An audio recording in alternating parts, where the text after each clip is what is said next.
A single mother clutching a battered manuscript stepped into the glass palace of a London publishing house, her worn shoes soaking from the morning rain and her frayed coat trailing behind like a forgotten shadow. She smelled faintly of chip grease and damp wool, and to the sleek receptionist behind the marble counter, she might as well have been invisible or worse, a nuisance. Yet what no one in that towering building realized was that within a few short months, the entire world would be chanting the name of the boy she had created, a boy born from a nights of hunger, rejection, and relentless hope. Stay with me. This is a story you'll want to tell your grandchildren someday. Before we dive in, comment below, where in the world are you watching from? And if you love stories about impossible dreams coming true against all odds, don't forget to subscribe because it was just an ordinary day when everything began to change. The rain outside clung to the windows in lazy rivulets as Emily Brooks waited, ignored in the lobby of Cromwell Press. She was 31, a single mother from North London, who by any visible measure had no right to be standing here among polished leather, briefcases, and silk ties. Her manuscript, Harry Potter and the Glass Owl, was clutched tightly in her arms, its pages lovingly stitched together with cheap tape, each corner dog-eared from countless edits under the dim light of her kitchen table. It was handwritten because she couldn't afford a typewriter, and it was everything she owned, everything she believed in. The receptionist glanced at her over manicured nails and raised a single eyebrow, the way someone might acknowledge a strange stain on an expensive rug. "You're here to submit a story," she asked, as if the words themselves tasted bitter. Emily nodded, her heart pounding so hard she could hear the blood rushing in her ears.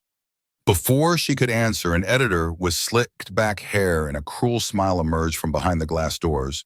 His name was Martin Hale, and within the tight corridors of London's literary elite, he was known both for his impeccable suits and his merciless rejection. Letters, he took one look at Emily, at her patched skirt, her cracked shoes, the faint ink stains on her fingertips, and let out a bark of laughter that seemed to echo against the marble floors. "What's this then?" he sneered, plucking the manuscript from her hands with two fingers like it was something infectious. "A boy wizard living under the stairs. What is this budget, Tolkien?"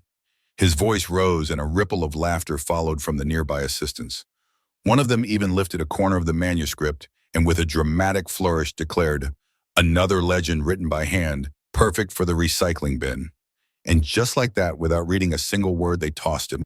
The heavy sheaf of pages fell into the metal bin with a sickening slap. The room was suddenly too bright, too loud. Emily bent down slowly, folding the torn corner back into place with trembling fingers. She didn't look up. She didn't argue. She simply nodded once, not to them, but to herself, and turned away, holding her story tight against her chest as if it might evaporate if she loosened her grip. Outside, the rain had slowed to a miserable drizzle. People hurried past her without a glance, umbrellas tilting against the gray sky. Emily walked with careful, deliberate steps, the manuscript growing heavier with every block, as if it absorbed every cruel word, every sneer, every sideways glance. But she did not cry. Emily Brooks did not cry, not when her landlord shouted about late rent, not when Lily, her 6-year-old daughter, asked why their ceiling leaked when it rained, and certainly not because men in suits thought her dreams were laughable. She made it back to the cafe near King's Cross Station, her makeshift writing sanctuary, and slid into the corner booth with the broken lamp overhead. She laid the manuscript down, gently smoothing the cover like a mother calming a restless child. The cafe smelled of burnt toast and stale coffee, but to Emily it smelled like possibility. She pulled out her battered notebook, the one where Harry's world first began, the one filled with sketches of staircases and glass-winged owls and lonely boys dreaming of magic. Her pen hovered over the page, trembling only slightly. Somewhere deep inside her, a voice whispered, "They didn't reject you, they just couldn't see it." She started to write again.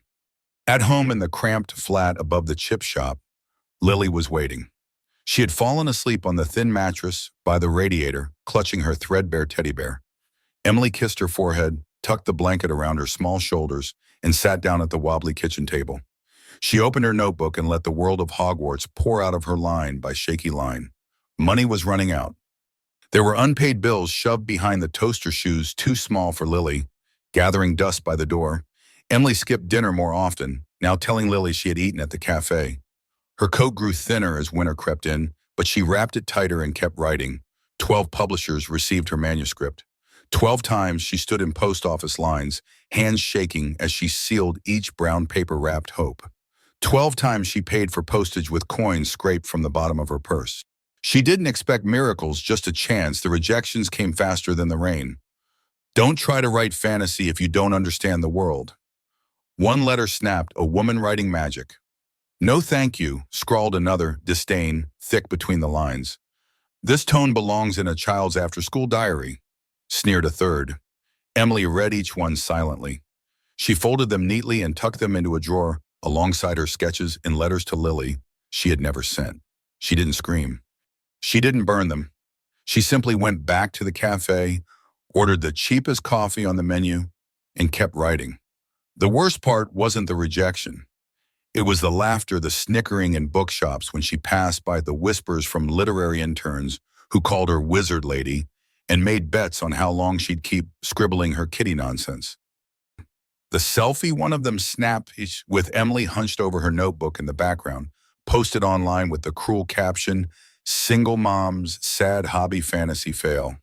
Still, she returned each day to the same booth, her pen scratching against the paper as her dream grew bigger than their scorn. One rainy afternoon, as the gray pressed hard against the cafe windows and her coffee went cold, Emily's world shrank to a pinpoint of silence. A waitress, recognizing her from the viral post, dropped a mug in front of her, so hard the coffee sloshed over the rim. "Dreamers like you clog up the place," she muttered under her breath, loud enough for everyone to hear. A few patrons chuckled. Emily's pen paused only for a moment. Her heart thudded once hard, but she kept writing. She could have walked away. She could have given up, surrendered to the inevitability of obscurity. It would have been easier. Easier to go home, find a safer dream, one that didn't ask so much from her soul, but she didn't. Because somewhere deep inside, Emily Brooks understood something the others didn't. Magic is invisible to those who refuse to believe. And hers, handwritten, taped together, bruised but unbroken, was just getting started. The rain had given way to a sullen mist that hung low over the streets, like a blanket too heavy to lift. Emily adjusted the straps of her canvas bag, feeling the weight of her manuscript pressing against her side like a second heartbeat. She had rewritten the final chapters again, fixing every line, sharpening every dialogue, each revision like sewing stitches into torn fabric. There could be no mistakes this time. She told herself that over and over again. No matter how bruised the world left her, the story had to remain whole. 2 days after Crownwell's humiliation, she stood once again in line at the post office. The fluorescent lights overhead buzzed faintly, casting a sickly greenish hue over the cracked linoleum floors. Emily shifted her weight from foot to foot, clutching 5 packages to her chest. 5 new submissions, 5 new hopes, rewrapped in brown paper with carefully inked addresses. Each bundle bore a little extra layer of tape this time, as if armor might somehow keep them safe from disdain. Ahead of her, a man in a business suit loudly complained about the weight, drumming his fingers on the counter. Behind her, a mother juggled twin toddlers who wailed for sweets. Emily barely noticed. Her mind was threading spells around each package, whispering silent wishes into the folds of the paper. When her turn came, the clerk, a heavy-set woman with tired eyes, glanced at the addresses and gave Emily a look that hovered somewhere between pity and impatience. "Fantasy novels," the clerk asked, stamping the first package with a dull thud. "Children's fantasy," Emily corrected softly. The woman snorted, shaking her head. "You and everyone else these days, good luck, love." It wasn't cruel. Not really. Just the world's gentle way of reminding her she was invisible. She left the post office with pockets lighter by 20 pounds, her grocery money for the week. It didn't matter. She could go without for a little while longer. She had work to do. That afternoon, Emily set up a small display of her manuscript pages at the local library. It wasn't an official event, more a desperate, clumsy attempt to catch someone's attention. She pasted a handmade sign above the table that read, "A story about believing in yourself and finding magic where no one else looks." She sat quietly behind the makeshift booth, watching library patrons drift past with barely a glance. A few children slowed down their gazes, caught by her illustration of the glass owl wings wide and shimmering under penciled stars, but their parents tugged them away quickly, murmuring things about time and errands and better things to do. Emily stayed until the sun sank low behind the brick buildings and the librarian began switching off lights. She packed up in silence, her hands moving automatically, numb with exhaustion. No one had even stopped to ask her what her story was about. Still, she told herself, Still, tomorrow would be different. Tomorrow she would find another way. She didn't know then that across town, a junior editor from Pinnacle Books was mocking her to a friend over coffee, describing some poor woman with a shoebox full of scribbles, begging strangers to read her fairy tale. The laughter that story provoked would spread quietly like a virus. Soon in literary circles, the owl lady became a private joke.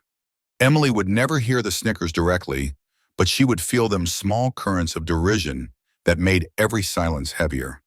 At night, after Lily had been tucked into bed with her teddy bear, and the radiator had begun its ghostly clanking, Emily would sit at the kitchen table and stare at the stack of rejection letters growing like a tumor in the drawer. She could almost hear the words whispering, "You don't belong. Who do you think you are? Magic isn't for people like you." Sometimes her hand would falter over the paper, her pen trembling above a half-finished sentence. Doubt was a slow poison seeping through cracks she hadn't even known existed. But then she would look at Lily curled up small and dreaming and remember why she wrote it all. For the girl who needed to believe that ordinary things could be extraordinary. For the boy who would find magic not because someone chose him, but because he chose himself. And so Emily kept writing. Winter deepened. The mist gave way to frost. Crystals formed along the edges of bus windows, and Emily's coat grew no thicker. She layered sweaters underneath, bundled Lily up in scarves and secondhand boots, and pushed forward. At the cafe, she became a fixture, the woman in the corner with ink-stained fingers and a bottomless cup of weak coffee. Patrons came and went. Waiters changed shifts. Seasons threatened to turn. Still, she wrote. One afternoon, a man with wire-rimmed glasses approached her booth, curiosity flickering in his eyes. Emily's heart leapt painfully against her ribs. "Are you writing a novel?" he asked, smiling. "I am," she said, her voice barely above a whisper. He nodded thoughtfully. "Self-publishing." "No," she said quickly. "I'm still looking for the right publisher." The man chuckled, not unkindly but dismissively, and dropped a business card on the table. "When you give up on that dream, give me a call. I run a small vanity press. We charge by the page." Emily stared at the card after he left the glossy print, catching the light. She left it there untouched until the waitress cleared it away with the empty coffee cup. Give up, the words echoed, inviting, tempting. She could pay someone to print the book herself, watch it sink into oblivion with a few dozen unsold copies gathering dust in her flat, or she could keep fighting. Fighting hurt. It made the days longer, the nights colder, but surrender would be a death she couldn't accept. Not for Harry, not for the boy under the stairs who had never given up on himself. It was during these gray raw weeks that Emily discovered Willow Tree Press. The ad was buried in the classified section of a month-old literary magazine, left behind in the cafe. She almost didn't see it, a small block of text sandwiched between an ad for used furniture and a call for dog walkers. Independent publisher seeking fresh voices, specializing in children's fiction, low budget, high hopes.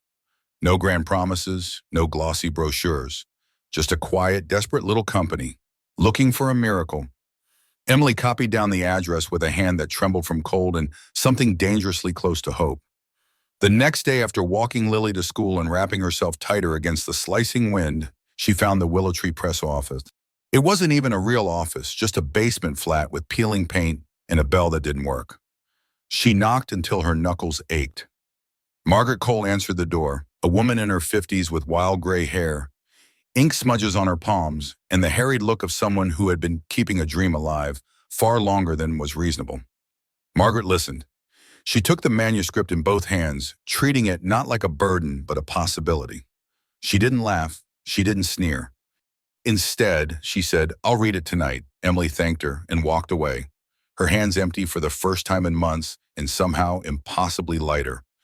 That night, she couldn't sleep. Every creak of the radiator sounded like a verdict. Every gust of wind seemed to whisper doubts through the cracked windows. She woke with a start to the sharp ring of the telephone. It was Margaret. "We're taking it," she said, her voice firm but kind. "On one condition, you use initials. We can't afford for people to know you're a woman." Emily stared at the phone, the world tilting.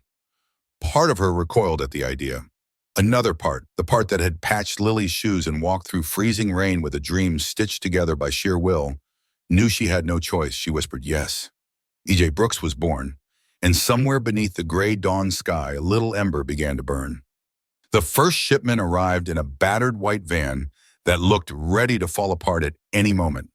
Emily stood on the pavement outside Willow Tree Press, her hands shoved deep into the pockets of her frayed coat, watching as Margaret and two interns wrestled a handful of boxes through the narrow doorway. Inside those cardboard crates printed on recycled paper with a budget so thin it might snap if you looked at it sideways was the first ever edition of Harry Potter and the Glass Owl. 1,000 copies. 1,000 fragile hopes stacked and trembling slightly in the drafty basement office. The cover was plain, a simple line sketch of an owl with glassy wings against the twilight sky. The title set in a modest serif font. No gold embossing, no flashy quotes, no advertisements in the Sunday Times. Emily ran her fingers gently over the cover of the first book handed to her, feeling the roughness of the paper. The slight misalignment of the spine, the faint chemical scent of ink not yet settled. It was imperfect, it was small, but it was real. Margaret, catching the look on Emily's face, offered a tight, understanding smile. "We'll do a soft launch," she said briskly, brushing a strand of wild hair from her forehead. "No parties, no billboards. We'll just put it on shelves, quietly. See what happens?" Emily nodded, her throat too tight for words. The first shop to agree to stock the book was a tiny, cluttered bookstore in a back alley off Tottenham Court Road, the kind of place where the ceiling sagged under the weight of forgotten paperbacks, and the owner smoked so much his tweed jacket smelled permanently of ash. The books were stacked near the bottom shelf of the children's section, almost hidden behind piles of shiny, well-funded releases from the big five publishers. No one noticed them at first. Days passed, then a week. Emily visited the shop once, pretending to browse while sneaking glances at the shelf where her books sat untouched. She didn't buy anything she couldn't afford to, but she lingered long enough to see one child pick up Harry Potter and the Glass Owl flip through a few pages, then put it back. She went home that night and wrote anyway, because stories weren't written for shelves. They were written for hearts. It was in a public school in Leeds, 300 miles away, where the first real spark ignited. Patel, a young teacher with a love for dusty paperbacks and lost causes, had picked up a copy of the book on impulse during a weekend trip to London. She had needed something new for her restless Year 6 class, a group of kids who thought reading was a punishment invented by cruel adults. She started reading it aloud one rainy Monday afternoon, her voice tentative at first as 25 skeptical faces turned toward her with barely concealed boredom. But something strange happened. As Harry crept down the dark, creaking stairs of number 4 Willow Lane and found the shimmering glass owl perched on the broken banister, the room fell silent. 25 heads leaned in. 25 pairs of eyes widened. By the end of the first chapter, not one student had fidgeted or looked away. Ms. Patel finished reading, closed the book slowly, and for the first time all term, a hand shot into the air before she could even ask a question. "Miss, can we have more tomorrow?" She smiled. "If you're good." The next day, the school library's single copy of Harry Potter and the Glass Owl had a waiting list 2 pages long. Ms. Patel, feeling something stirring in the air, sat down that evening and wrote a letter in her neat looping script. She sent it to Willow Tree Press, not knowing if it would ever reach the right hands. It did. Emily read the letter hunched over the cracked kitchen table, Lily sleeping just a few feet away, her teddy bear tucked under one small arm. She traced the words with her finger. "The kids cried when Harry found the owl. They see themselves in him. Thank you for giving them a little magic." Tears slipped down Emily's cheeks before she could stop them. Not the hot tears of frustration she had grown used to, but something softer, warmer. The next ripple came from Glasgow. A second-hand bookshop, McGregor's, decided to host a children's reading hour featuring new and overlooked books.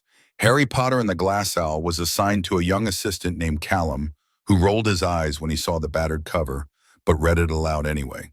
He didn't even finish the second chapter before a crowd of wide-eyed children began gathering, pulling their parents by the hands, begging to hear more. That night, McGregor sold every copy they had in stock. The next day, they ordered more. The trickle became a stream. One morning, Margaret burst into the cafe where Emily was writing, breathless, her cheeks red from the cold. "You're not going to believe this," she panted, slapping down a battered mobile phone onto Emily's table. Look, it was a video, grainy and shaky, posted by a teenage girl from Sydney. A boy, maybe 7 or 8 years old, stood in the middle of a dusty playground, wearing a cardboard set of wings he had painted silver. He flapped them wildly, shouting, "I am Harry. I found the Glass Owl." The caption read simply, "My little brother hasn't smiled in weeks. Today he flew." Emily watched the video 3 times before she realized she was smiling so hard her cheeks hurt. Social media picked it up next, not in viral explosions, but small sparks lighting one by one. A blogger posted a review. "The boy who wasn't chosen chose himself. This book broke my heart and healed it at the same time." A librarian in Bristol reported a waiting list so long they had to start a raffle system for who could borrow the copy next. In Paris, an independent bookstore painted a mural of a shimmering glass owl on their back wall with the words "Il a choisi la magie." He chose magic. Emily remained quietly at her cafe booth scribbling notes for a sequel no one had asked for yet, even as orders began trickling, then pouring into Willow Tree Press. Margaret, exhausted and exhilarated, hired 2 more interns just to handle the shipping. By August, the largest bookstore in London had a line around the block on a Saturday afternoon. Kids' parents, even teenagers too cool to admit they loved reading, stood shivering in the early fall air, clutching homemade glass owl crafts and chanting Harry's name under their breath like a secret anthem. Emily, hidden at the back of the crowd, in her patched coat and scuffed shoes, watched with her heart in her throat. No one recognized her. No one needed to. It wasn't about her anymore. It was about the boy who had slept under the stairs. It was about every child who had ever felt small and unwanted and had found within the pages of a fragile book a reason to believe again. Emily turned up her collar against the wind and disappeared into the crowd, a silent architect of a world she had built from nothing but faith. Somewhere above the rooftops and the murmuring streets, she could almost hear the flutter of glass wings. And this time when she smiled, it was not because she was trying to be brave, it was because she knew. The world had found Harry, and Harry impossibly gloriously had found the world. By the time the leaves turned brittle and the mornings began to sting with frost, whispers had spread across London like a slow, inevitable tide. Bookshops were reporting back orders. School libraries had waiting lists that stretched weeks. Parent groups on fledgling online forums shared secretive recommendations, passing the name Harry Potter and the Glass Owl in hushed, excited tones as if they had discovered some buried treasure meant only for them. And yet somehow the mainstream publishing world remained largely unaware. Or rather, they were aware, they just refused to believe.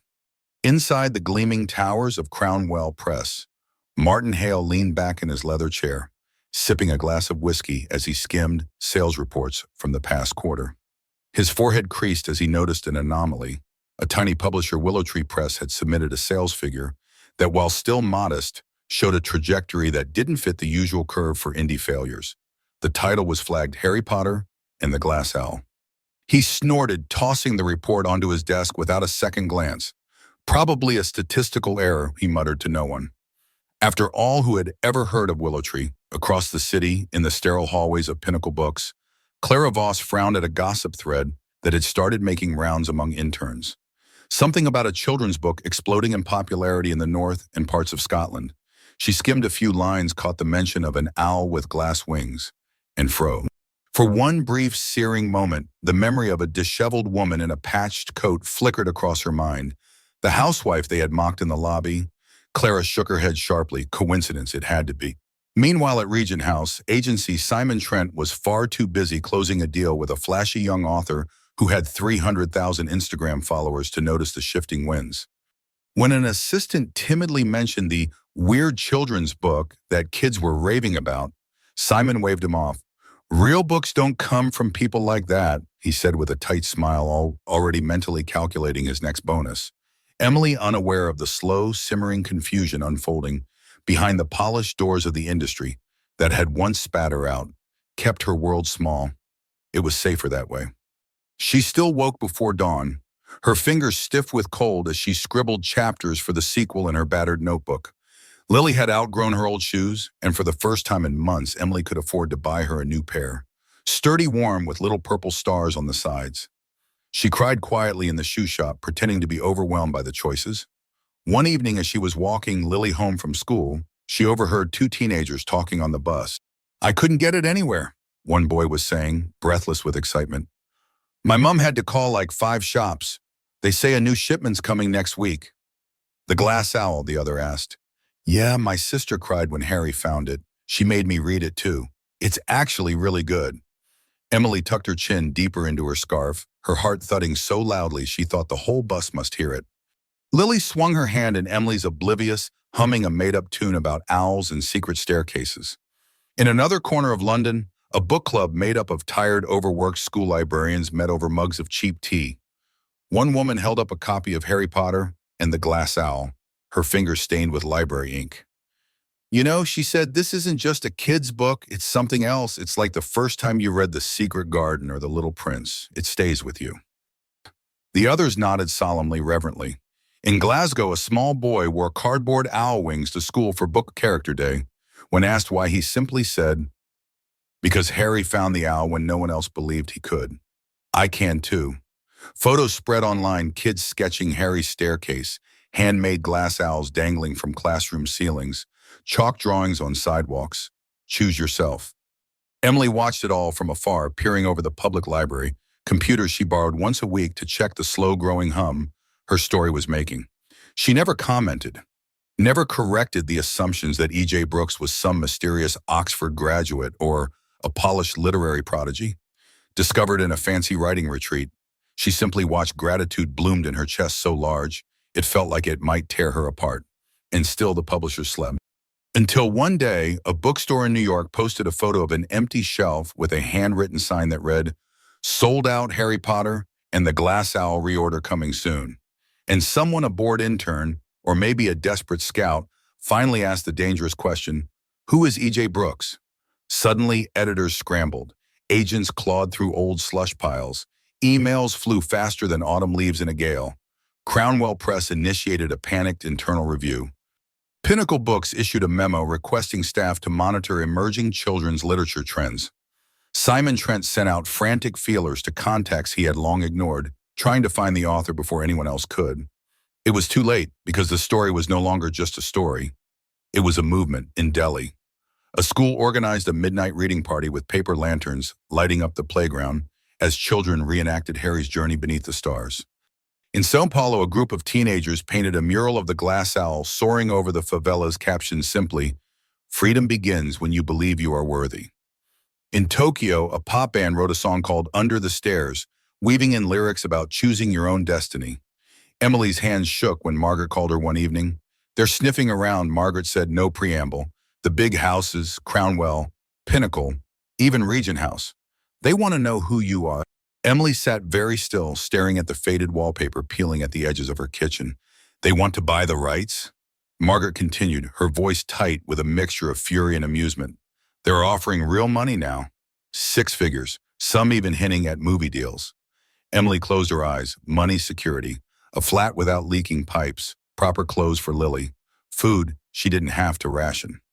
It was everything she had dreamed about on the night she had gone to bed cold and aching and afraid. And yet, she thought about the receptionist who had wrinkled her nose when she walked into Crownwell's lobby, about Martin Hale's laughter, Clara Voss's sneer, Simon Trent's disdain, the people who had thrown her dreams into a bin without a second glance.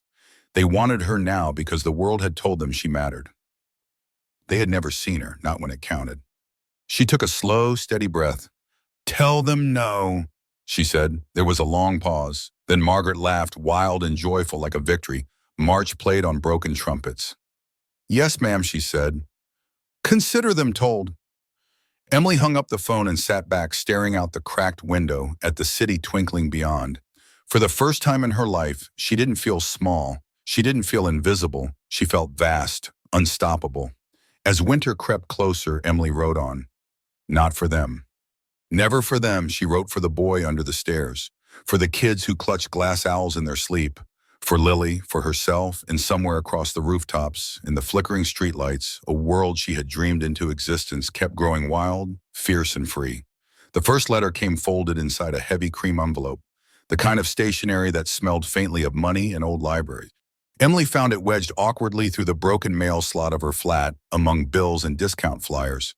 She almost threw it away, assuming it was another overdue notice, but something about the thick textured paper caught her eye. She opened it carefully with trembling fingers.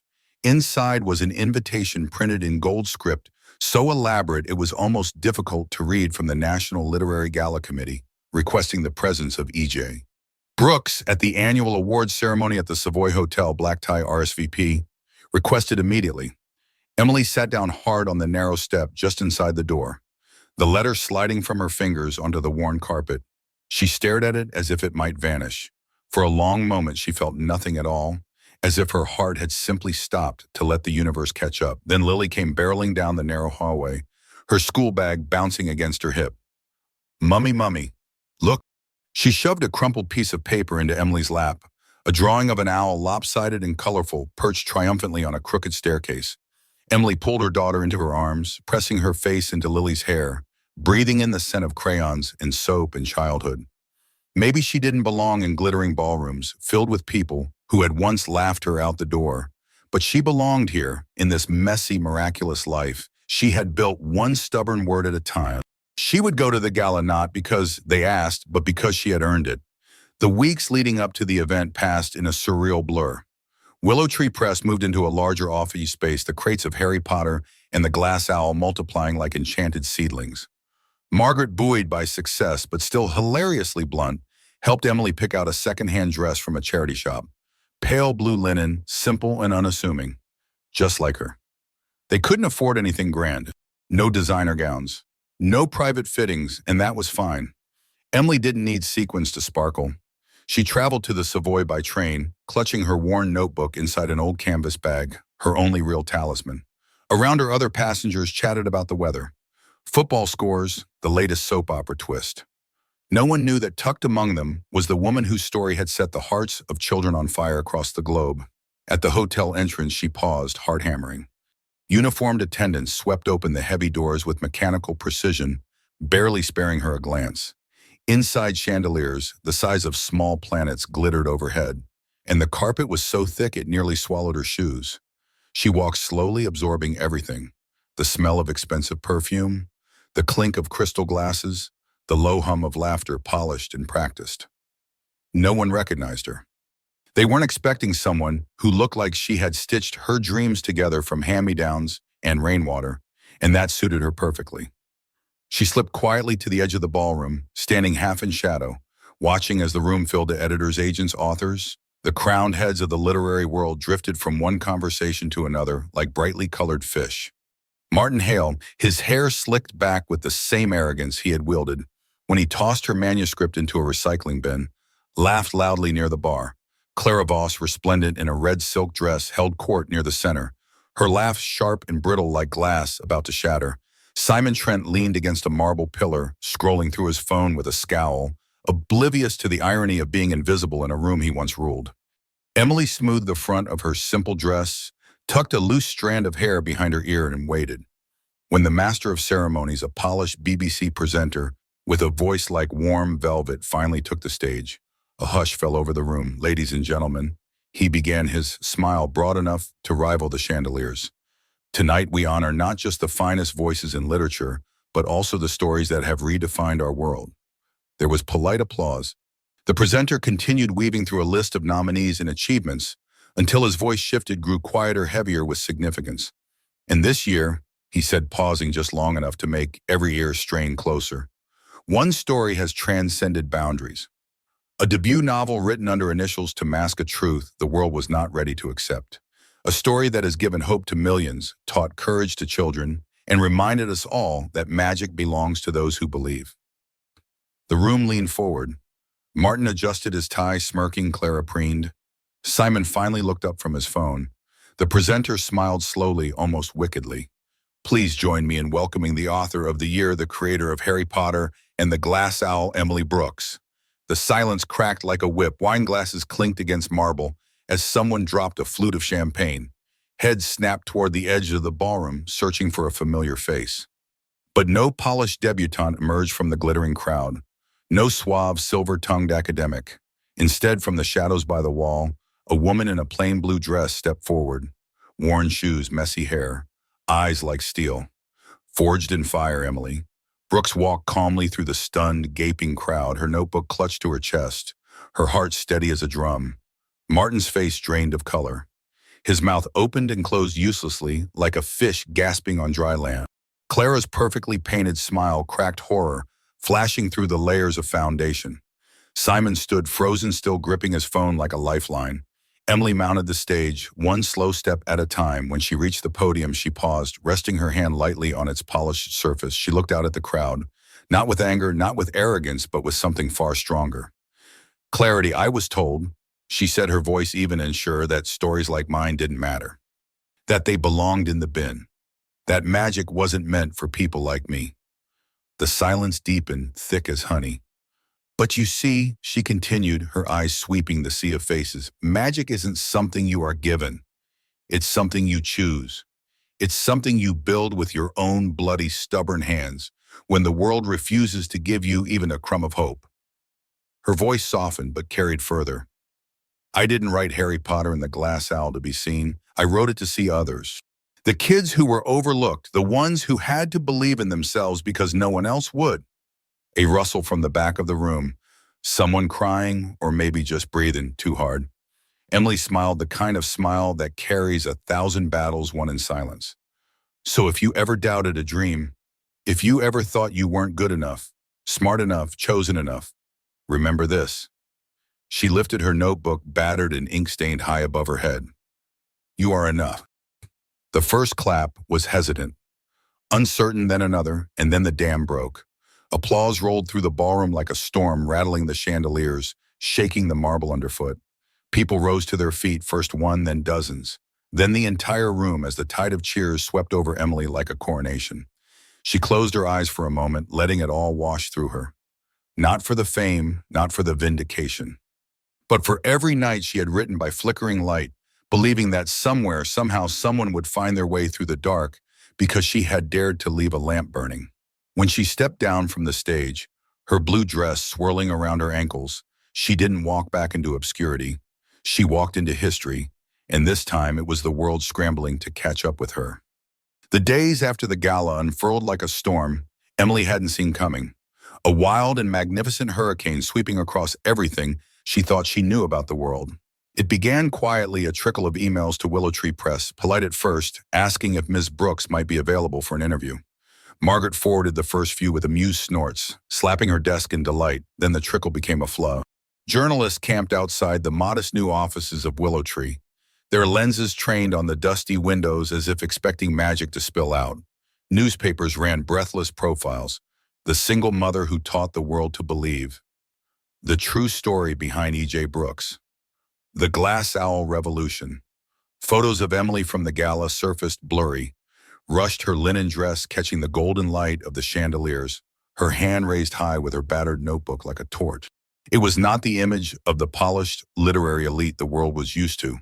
It was something raw or real, and people clung to it like a lifeline. Bookstores around the globe couldn't keep Harry Potter, Hermeter, and the Glass Owl on the shelves. In Tokyo, crowds queued overnight outside Shinjuku's biggest bookstore, chanting Harry's spells into the neon-lit night. In Buenos Aires, street artists painted murals of glass-winged owls across abandoned subway stations. In Johannesburg, children dressed as Harry paraded through the townships, their makeshift wings flapping proudly under the African sun. Emily watched all of this from a battered armchair in her flat, Lily curled up against her side, their small television broadcasting clips from around the world. A news anchor beamed, standing before a sea of children holding copies of The Glass Owl. It's official, the woman said, her voice crackling through the old TV speakers. The story that was nearly thrown away has become the story the world refuses to let go. Lily turned wide eyes up at her mother. Mummy, she whispered, Harry's real now. Emily kissed the top of her daughter's head, feeling a lump rising in her throat. Harry had always been real. It had just taken the world a little longer to find him. Offers flooded in: speaking engagements, book deals, film, adaptations, merchandise, rights. Margaret fielded them like a battle-hardened general, slapping ridiculous offers aside with gleeful vengeance. Emily wasn't sure she understood half of what was happening: contracts, royalties, licensing. But she trusted Margaret, trusted her to protect the heart of it. There were moments when it felt dizzying, surreal, like standing at the edge of a cliff and feeling the world tilt beneath her feet. Sometimes in the quiet of early morning, Emily would sit by the window clutching her mug of tea and wonder if she was dreaming.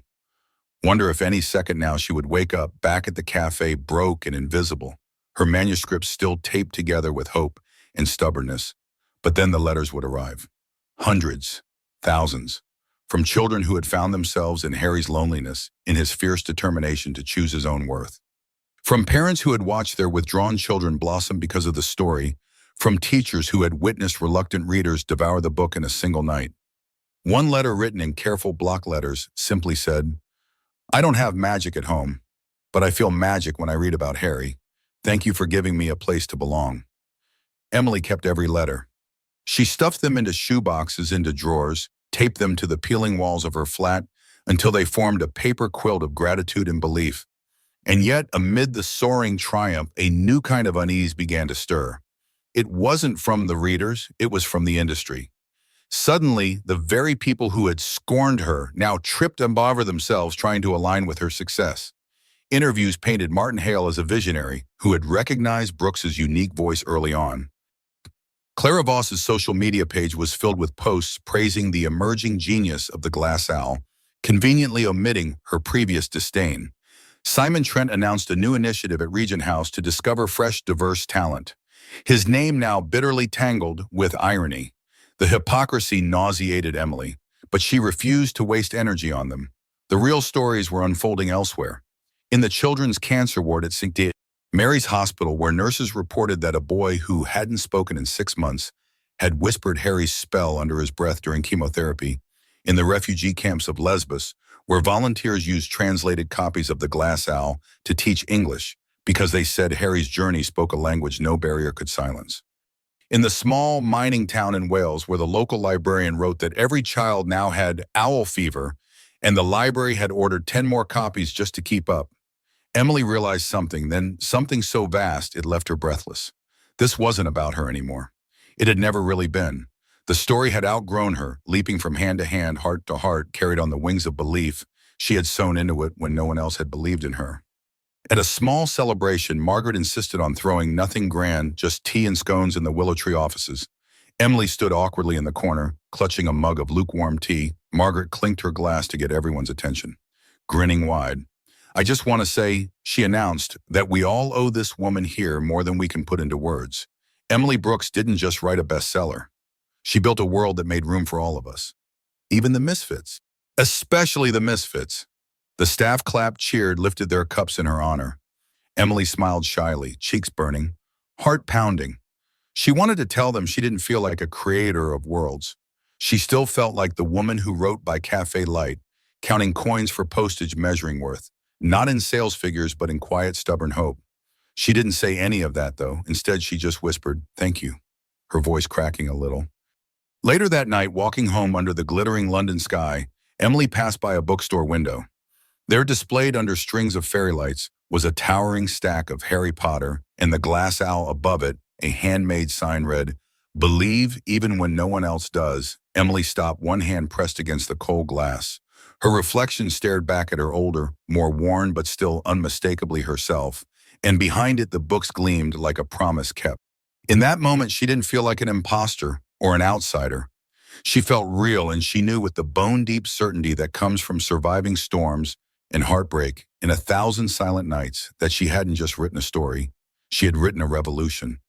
Not the kind that shouted, but the kind that seeped quietly into the cracks of the world, mending, stitching, breathing magic into places that had long forgotten how to hope.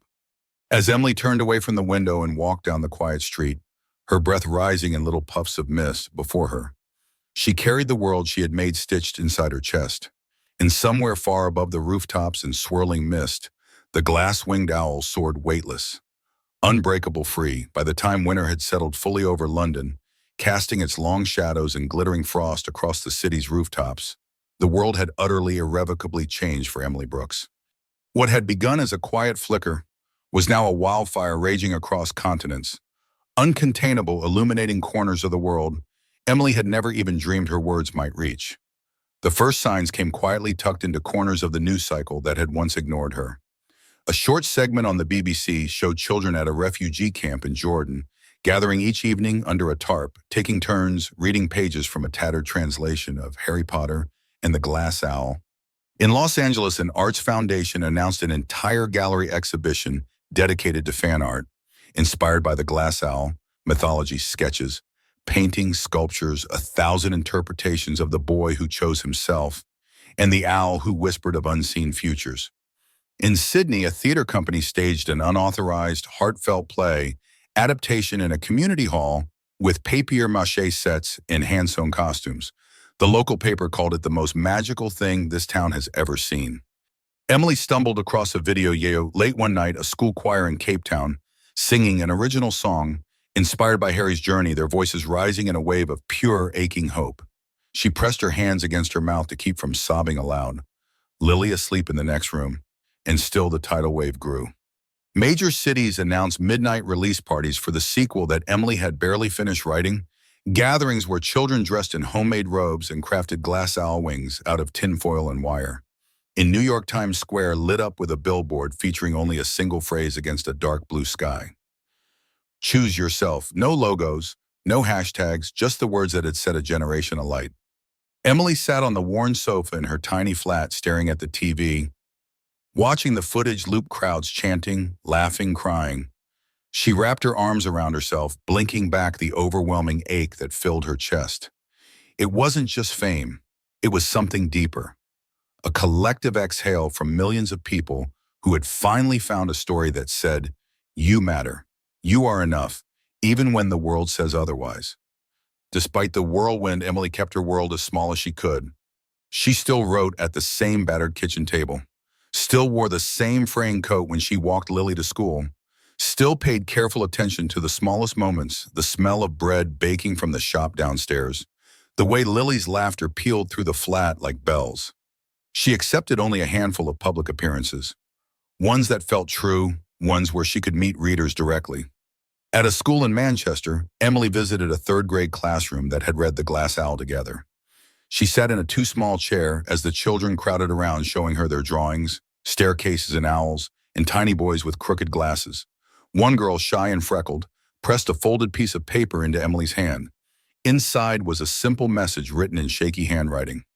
"Thank you for showing me that being different is magic." Emily tucked it into her notebook where she kept all the notes that mattered most. As winter deepened, something even more astonishing happened. Across social media, across playgrounds and classrooms, and family dinner tables, the idea of choosing yourself began to take root, not as a marketing slogan, but as a real breathing movement. Kids started creating choose-yourself clubs in schools, safe spaces where they supported each other, celebrated each other's weirdness. Their hopes, their fears. Teachers built entire lesson plans around Harry's resilience, his refusal to wait for permission to matter. Mental health organizations cited the book in their campaigns, urging teenagers to see their struggles not as failures, but as battles worth fighting. It wasn't just a phenomenon anymore, it was a revolution. And in the midst of it, Emily remained steadfast, writing quietly, living modestly, refusing to let the roaring adoration distort the simple, aching truth that had birthed the story in the first place. Still, the world had ways of finding her. One evening, Margaret called, her voice unusually soft, tinged with something that sounded suspiciously like tears. "You need to see this," she said, and sent a link to a live feed. Emily clicked it hesitantly, the laptop humming on the wobbly kitchen table. On the screen, the camera panned across a vast crowd gathered in London's Trafalgar Square. Thousands of people bundled against the cold, holding candles. Some wore glass owl pins. Others held hand-painted signs bearing quotes from the book. "When the world forgets, you remember yourself. Not chosen choosing. Believe even when it hurt." The screen shifted to a small stage where a teenager stood, his voice trembling but fierce as he read a passage from The Glass Owl, Harry choosing to step through the shadow veil, even though no one believed he could. The boy's voice cracked at the end, and the crowd erupted into cheers so loud they seemed to shake the very sky. Emily pressed her hands over her heart, blinking back tears. It wasn't about the awards. It wasn't about bestseller lists or royalty checks. It was about this. A boy once told he didn't matter standing in the freezing dark, refusing to be silenced. A whole world choosing to believe, choosing to hope, choosing themselves. Somewhere deep inside the girl who had once sat in a greasy cafe, scribbling dreams onto crumpled paper, smiled finally fully and whispered, "Thank you." Emily didn't need the world's crown. She already had its heart. Still, not everything had changed. The industry, the old guards, tried to rewrite history, tried to smooth over their arrogance with invitations and belated praise. Crownwell Press sent a formal letter offering an honorary publishing deal and a lucrative speaking tour. Pinnacle Books proposed a legacy partnership to shape future voices. Emily declined them all without hesitation. She didn't need them, she never had. Margaret Ever, Loyal compiled their desperate, groveling emails into a file labeled Too Late and kept it pinned above her desk for a laugh. Whenever the days got heavy and Emily kept writing, the sequel was coming, Harry Potter and the Shadow Veil. And though expectation weighed heavy, she refused to let it crush her. She wrote with the same messy, stubborn hope she had always carried, one word at a time, building worlds not for critics but for the dreamers, waiting quietly in the dark. On the eve of the sequel's release, Emily tucked Lily into bed, smoothing her hair back from her forehead. "Mummy," Lily mumbled sleepily, "will Harry be okay?" Emily kissed her daughter's forehead, breathing in the sweet, sleepy scent of her. "He'll be okay," she whispered, "because he chose to be." Later that night, Emily stood at the window watching the city breathe and shimmer beyond the frost-laced glass. No matter how far the world pulled her, no matter how high the lights rose, she would always come back to this, to the quiet, to the hope, to the unbreakable magic of choosing herself, and far above the chimneys and rooftops, where the stars winked and the mist curled like smoke. Emily imagined the glass owl's soaring wings catching the moonlight, carrying a million whispered dreams into the wide waiting sky. The night of the sequel's launch, London itself seemed to tremble with anticipation. Every bookshop window glittered with glass, owl displays, staircases winding up walls, candles flickering behind the rows of books. In parks, in schools, even in underground stations, hand-painted signs urged passers-by to choose yourself and find the magic. It was no longer a story tucked into the corners of forgotten shelves. It was stitched into the very air. Emily sat on the train heading into the city, Lily fast asleep against her side, the girl's small hand clutching the worn sleeve of her mother's coat, even in dreams. Across from them, a group of teenagers whispered excitedly, clutching tickets to the midnight launch party at London's largest bookstore. One of them wore a homemade glass owl pin, its feathers crafted from shards of mirrored plastic. They didn't recognize Emily, and she was glad. The city pulsed with energy as they arrived. Crowds thronged the streets outside the bookstore, their breath rising in clouds under the bitter February sky. A massive banner stretched across the entrance, bearing the simple, unmistakable words, "The boy who wasn't chosen chose himself." Inside, the scene was electric. Children clutched copies of the original book. Families wore cloaks and handmade wands, and cameras flashed like fireflies. A small stage had been set up for readings, music, speeches. Though Margaret had shielded Emily from most appearances, "You'll do one reading," Margaret had insisted, wagging a stern finger. "Then we vanish, no circus, no exploitation." Emily had smiled, grateful beyond words. Margaret understood what so many didn't, that the magic was never meant to be sold like carnival candy. It was meant to be lived. As the clock neared midnight, the crowd pressed closer to the stage. Emily stood behind the curtain, her palms damp, her heart hammering. She heard the announcer's voice booming and bright. "And now the woman who showed us all that magic isn't something you're given. It's something you make. Please welcome Emily Brooks." The roar of the crowd nearly knocked the breath from her chest. She stepped onto the stage, the light catching the simple blue dress she wore. Not designer, not tailored, but hers. Around her neck, Lily's glass owl, drawing laminated and strung on a cord, rested over her heart. The crowd hushed as she approached the microphone. Emily smiled, steadying her voice.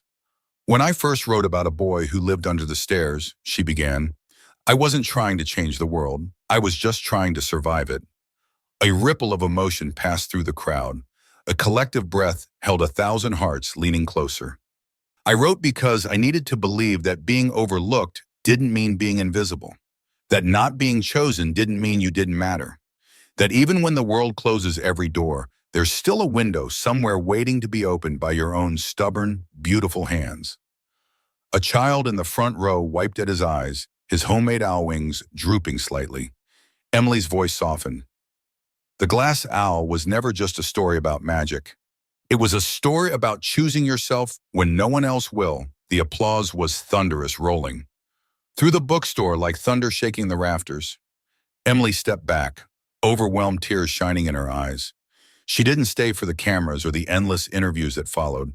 As Margaret had promised, she slipped out a side door with Lily, their footsteps light against the cobblestones. Outside the city gleamed under a frozen, cloudless sky. Emily tilted her face upward, breathing in the cold, sharp air, feeling it clear her mind, her heart. She had done it. She had kept the promise she made to herself on the rainy day when the manuscript had been thrown into a bin.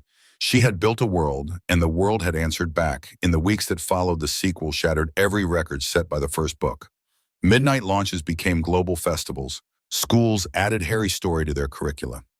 Theaters across Europe staged elaborate adaptations, children acting out the tale of a boy who learned to choose his own worth. And still, Emily stayed grounded. She continued to live in her small flat, a little warmer now, a little brighter, and she still wrote every morning at her kitchen table. Lily had her own small room, at last painted with stars and owls and dreams too big for four walls to contain. Meanwhile, the publishing industry reeled from its reckoning. Crownwell Press, after a series of public scandals and leaked memos about the housewife author they had scorned, collapsed spectacularly. Martin Hale resigned in disgrace, his name forever associated with the man who tossed away the century's biggest literary voice. Pinnacle Books suffered a mass exodus of authors and agents, their hypocrisy exposed in article after article. Clara Voss disappeared from public view, her carefully curated image crumbling like sand. Simon Trent's agency, once arrogant and untouchable, withered under the brutal weight of public shame. His sneering rejection letter, the one stamped in gold, became an internet meme, a cautionary tale. Never underestimate a dreamer. The old gatekeepers fell.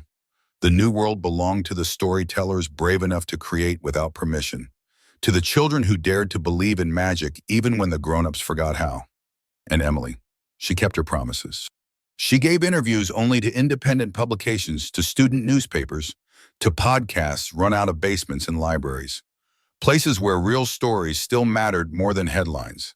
She donated proceeds quietly, funding school libraries, literacy programs, mental health initiatives.